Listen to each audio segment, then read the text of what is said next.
हर murder के पीछे एक कहानी होती है, लेकिन कुछ कहानियाँ इतनी खौफनाक होती हैं कि वो दिल और दिमाग दोनों हिला देती हैं। आज हम लाए हैं top south Indian serial killer and crime thriller movies, जो सिर्फ सस्पेंस नहीं बल्कि इंसान की सोच की हदें भी तोड़ देती हैं। अगर आपको गहरी, डरावनी और रियल थ्रिलर फिल्में पसंद हैं, तो ये लिस्ट आपके लिए ही है। कभी कभी खून लहू से नहीं बहता, वो बहता है चुपचाप इंसानी जहन से। और जब एक सीरियल किलर बिना किसी सुराग के, बिना किसी गवाह के एक के बाद एक लाशें छोड़ता है, तो खौफ इन्वेस्टिगेशन से पहले ही शुरू हो जाता है। यह कहानी है एक नए, डरपोक लेकिन होशियार पुलिस ऑफिसर प्रतापन की, जिसे पहली बार भेजा जाता है एक रियल मर्डर केस पर उसके सीनियर अफसर लोकनाथन के साथ। मामला है कुछ लड़कियों के बेरहमी से मर्डर होने का। कातिल हर बार एक ही पैटर्न में वार करता है, न उंगलियों के निशान, न गवाह, बस एक मेथड और एक मैनिएकल साइलेंस। जैसे जैसे प्रतापन इस केस में गहराई तक जाता है, उसे एहसास होता है कि कभी कभी इंसान का बचपन उसके अंदर एक जानवर छोड़ जाता है, जो बाहर तो दिखता है आम इंसान जैसा, लेकिन अंदर वो एक चलती फिरती मौत होता है। हर सबूत, हर फ्लैशबैक एक और ट्विस्ट ले आता है, और आखिर में जब कातिल सामने आता है तो आप सोचने पर मजबूर हो जाते हैं कि क्या हर कातिल के अंदर पहले एक पीड़ित होता है। पोर्ट थोजील कोई आम पुलिस क्राइम स्टोरी नहीं है, ये है एक साइकोलॉजिकल लड़ाई, जहाँ एक रूकी कॉप को सिर्फ केस ही नहीं सुलझाना बल्कि अपने डर और इंसानियत के बीच की रेखा भी समझनी होती है। अगर आपको सीरियल किलर थ्रिलर्स पसंद है, जहाँ सस्पेंस आपको सांस तक लेने ना दे, तो पोर्ट थोजील आपके लिए एक म्यूज्ड वॉच है। कभी कभी कातिल ना पैसों के लिए मारता है, न नफरत के लिए, वो मारता है एक संदेश देने के लिए, एक ऐसा संदेश जिसे खून से लिखा जाता है और डर से पढ़ा जाता है। यह कहानी शुरू होती है कोच्चि शहर में, जहाँ पुलिस अधिकारी एक के बाद एक निर्मम हत्या का शिकार हो रहे हैं। हर शव एक अजीब सी मुद्रा में एक विचित्र चिन्ह के साथ मिलता है। कोई चश्मदीद नहीं, कोई शक नहीं, सिर्फ एक बात साफ है, कातिल सिर्फ खेल नहीं खेल रहा, वो एक रिचुअल निभा रहा है। एंटर होता है अनवार हुसैन, एक क्रिमिनोलॉजिस्ट जो साइकोलॉजी की मदद से कातिल की सोच तक पहुँचने की कोशिश करता है।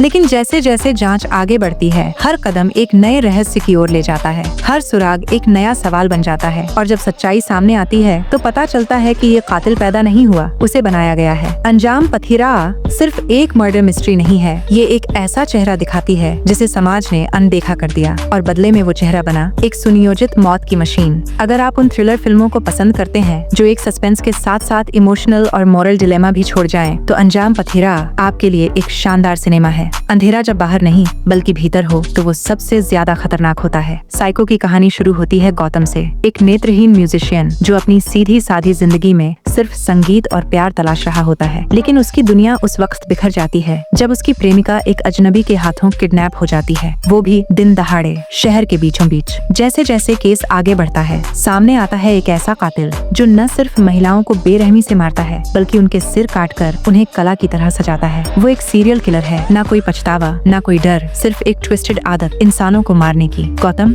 देख नहीं सकता, लेकिन वो महसूस करता है। हर कदम, हर सांस, हर चीख। अपनी प्रेमिका को बचाने के लिए वो उस अंधेरे में उतरता है जहाँ से अब तक कोई वापस नहीं आया। उसे रास्ते में मिलती है एक फॉर्मर कॉप जो खुद टूट चुकी है, लेकिन इस केस में गौतम का साथ देती है, क्योंकि वो जानती है कि इस लड़ाई में सिर्फ हिम्मत काम आएगी, आंखें नहीं। साइको एक ऐसी फिल्म मूवी है जो न सिर्फ एक थ्रिलर मूवी है, बल्कि ये दिखाती है कि कैसे टूटे हुए लोग भी अंधेरे से लड़ सकते हैं और जीत सकते हैं। माइस्किन के निर्देशन में बनी ये फिल्म दर्द, डर और कला, इन तीनों को एक नई परिभाषा देती है। अगर आप उन फिल्मों के दीवाने हैं जहां नायक की शक्ति उसकी कमजोरी बनती है और हर सीन आपको बेचैन कर देता है, तो साइको आपकी प्लेलिस्ट में जरूर होनी चाहिए। कुछ कहानियां हत्या से शुरू नहीं होती, वो खत्म होती हैं वहां जहां प्यार और नफरत के बीच कोई फर्क नहीं बचता। इराटा की शुरुआत होती है एक पुलिस स्टेशन में, जहां एक सीनियर पुलिस अफसर डीवाईएसपी विनोद अपने ही ड्यूटी के दौरान मर्डर हो जाता है, और चौंकाने वाली बात यह है कि मौत के वक्त उस रूम में कोई और था ही नहीं।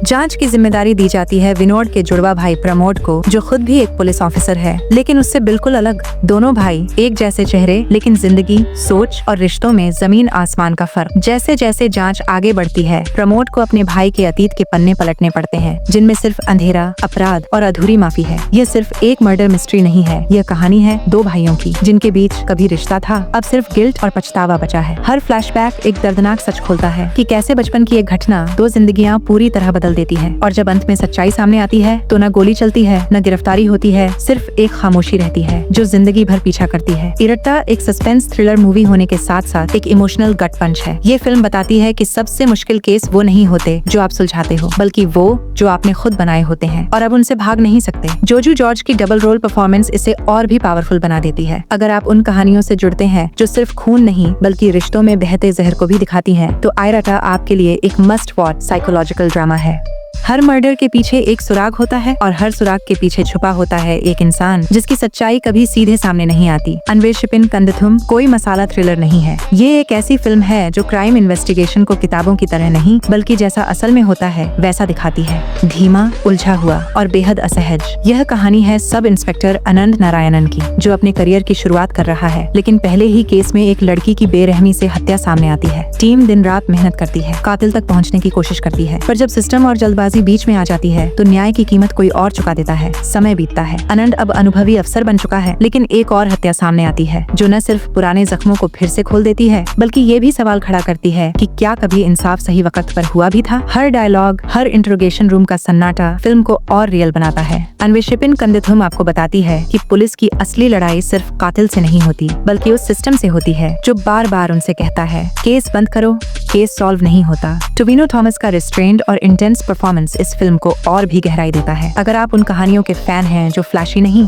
लेकिन असली होती हैं, जहां सस्पेंस सिर्फ ट्विस्ट में नहीं बल्कि इंसान के अंदर के कॉन्फ्लिक्ट में छुपा होता है, तो अन्वेषपिन कंदिथुम आपकी वॉच लिस्ट में सबसे ऊपर होनी चाहिए। सच्चाई अगर आंखों के सामने हो और फिर भी आपको उसे झूठ बोलना पड़े तो वो सिर्फ एक गलती नहीं, वो आपकी आत्मा पर एक बोझ बन जाती है। सल्यूट एक ईमानदार पुलिस ऑफिसर की कहानी है, अरविंद करुणाकरन, जो खुद सिस्टम का हिस्सा होते हुए उसके सबसे गहरे झूठ का गवाह बन जाता है। एक हाई प्रोफाइल मर्डर केस को जल्द से जल्द सुलझाने का दबाव और इस जल्दबाजी में पुलिस एक बेकसूर इंसान को अपराधी साबित कर देती है। अरविंद जानता है सच्चाई कुछ और है, लेकिन सिस्टम, सीनियर अफसर और समाज सब चाहते हैं कि जो फाइल बंद हो चुकी है उसे दोबारा न खोला जाए। पर कुछ केस इंसान को चैन से जीने नहीं देते। अरविंद पुलिस की नौकरी छोड़ देता है, लेकिन कई साल बाद जब वो लौटता है तो उसका इरादा सिर्फ एक है, वास्तविक कातिल को ढूंढना और उस एक निर्दोष इंसान के लिए इंसाफ लाना जिसे सब भूल चुके हैं। जांच फिर से शुरू होती है, लेकिन अब वो अकेला है। कोई सरकारी बैज नहीं, कोई अधिकार नहीं, सिर्फ एक जिद और अंदर जलता हुआ पछतावा। सल्यूट सिर्फ एक इन्वेस्टिगेशन नहीं है, यह संघर्ष है कि कैसे एक अफसर अपना खुद का विश्वास वापस पाने की कोशिश करता है, एक ऐसी व्यवस्था में जो झूठ को ही सबसे बड़ी सच्चाई मान चुकी है। दुलकर सलमान का controlled, deeply internal performance film को और भी असरदार बनाता है। अगर आपको ऐसी थ्रिलर फिल्में पसंद हैं जो दिखाने की बजाय महसूस कराती हैं, जहां सस्पेंस सिर्फ अपराध में नहीं बल्कि इंसान की चुप्पी में छुपा होता है, तो सल्यूट जरूर देखिए।